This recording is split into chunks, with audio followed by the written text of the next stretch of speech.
नमस्कार, मैं यशपाल सिंह। आप देख रहे हैं हमारे साथ यूपी फास्ट 24 न्यूज। आज हम रायबरेली जनपद के सरैनी क्षेत्र के सगरा गांव में मौजूद हैं, जहां पर एक लड़की को धोखे का शिकार बनाया गया। आपको बता दें कि उससे एनएम का कोर्स बताकर उसके साथ लगभग 1 से 1.5 लाख रुपए की ठगी की गई। हमारे साथ उस सारे पीड़ित मौजूद हैं। हम इससे आपको उनकी जुबानी बताएंगे, उनकी समस्या की थी, किस वजह से उन्होंने पैसा दिया, किस स्थिति में दिया और कैसे उन्होंने पैसा लेकर यहाँ से रफू चक्कर हो गए। इसकी बना का भी सही से पूरे पुलिस महकमे में भी नहीं है। खबर चलने के बाद हो सकता है कि पुलिस महकमे में हड़कंप मचे और इनको इंसाफ मिल सके। दादी, क्या नाम है आपका? कहाँ के रहने वाले हैं? अच्छा, क्या हुआ है? हमारी लड़की के साथ धोखा दिया है और हमारे घर से 1-1.5 लाख रुपया और सामान भी ले गए। अरे कैसे, ये किसने बताया आपको कि ये सब हुआ है? हमारी बेटी ने बताया कि हम अस्पताल में थे, घर पे कोई नहीं था और आया आदमी अपने को अधिकारी बताया और उससे बताए कैसे सारे सवाल करके नौकरी के विषय में उसको झांसा दिया और बहला के उससे सारे पैसा हमारे घर पे नकद रखा था वो ले गया और खिड़की मेरी वो भी ले गया। तो इसकी सूचना आपने पुलिस को दी है? हाँ, क्या कहा पुलिस ने? पुलिस ने एप्लीकेशन दिया। पुलिस ने कहा कि हम अपनी कार्रवाई कर रहे हैं, मेरे हिसाब से कर रहे हैं। ये आप पीड़िता की जुबानी सुन रहे थे, वही हमारे साथ वो लड़की मौजूद है जिसके साथ धोखाधड़ी हुई है। हम सीधा आपको उसी से बात करा दे रहे हैं। तो क्या नाम है आपका? कहाँ के रहने वाले हैं? तो क्या हुआ है आपके साथ? कैसे, क्या हुआ, मतलब क्या हुआ, बताओ पूरी बात।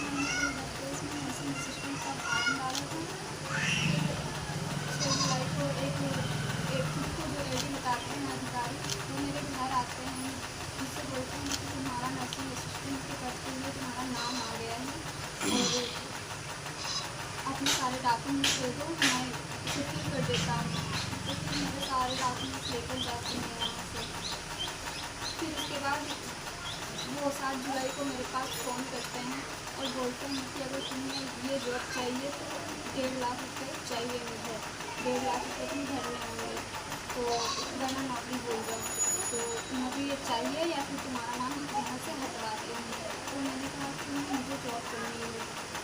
फिर कहा कि ठीक है, पैसे रेडी रखना, मैं तुम्हारे घर पे आऊँगा। तो मेरे घर पे आए, 7 जुलाई को आए और मुझसे 1 लाख रुपया लेके गए। 1 लाख रुपये कैश थे? जी, और क्या सामान था?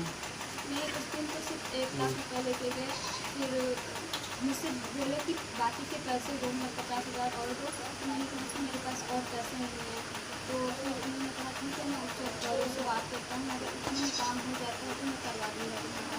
फिर पैसे लेकर चला गया। फिर सुबह 6 बजे 8 जुलाई को उसने फ़ोन किया मेरे पास। फिर बोला कि तुम्हें बाकी के 50,000 देने होंगे वरना ये 1 लाख चला जाएगा। मैं तो तुम्हें जॉब मिलेगी ना पैसे वापस होंगे। फिर मेरे घर आया, बोला कि पैसे का इंतज़ाम हुआ। तो मैंने कहा कि पैसे नहीं है। तो उन्होंने कहा कि ठीक है, फिर मैं जा रहा हूँ, मैं तुम्हारा नाम कटवा दूँगा। तो मैंने कहा कि इसका कोई और उपाय नहीं है कि उसने कहा कि तुम्हारे माँ का कोई अगर सामान है तो वो दे दो और इस जॉब मिलने के बाद तुम फिर से ले लेना। ऐसा बोल के मुझसे धमकी देते गए। तो ये जब इतना सारा कुछ हुआ तो आपने अपने घर के गार्जियनों को नहीं बताया है? वो मेरे घर में गार्जियन बोली ये सब क्या मतलब दबाव में करवा रहे थे क्या आपसे? हाँ, वो अपने हमारे मतलब लास्ट के 10 तारीख अगर तुम 10 तारीख तक ये सब कर देती हो तो जॉब मिल जाएगी, वरना नहीं मिलेगी। और मेरे मम्मी पापा हॉस्पिटल में थे और मेरी दादी को पता है कि थोड़े बहुत पैसे लोग दे रहे हैं, लेकिन इतना अंदाजा नहीं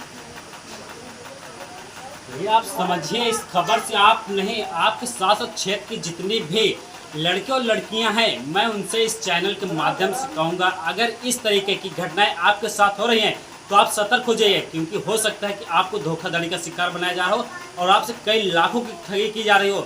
फिलहाल हमारे साथ जो लड़की के पिता हैं, हम उनसे आपको एक बात करवाएंगे और देखेंगे इनकी उन्होंने क्या क्या मतलब सूचना दी है किन अधिकारी को। सर, क्या नाम है आपका? राम नारायण।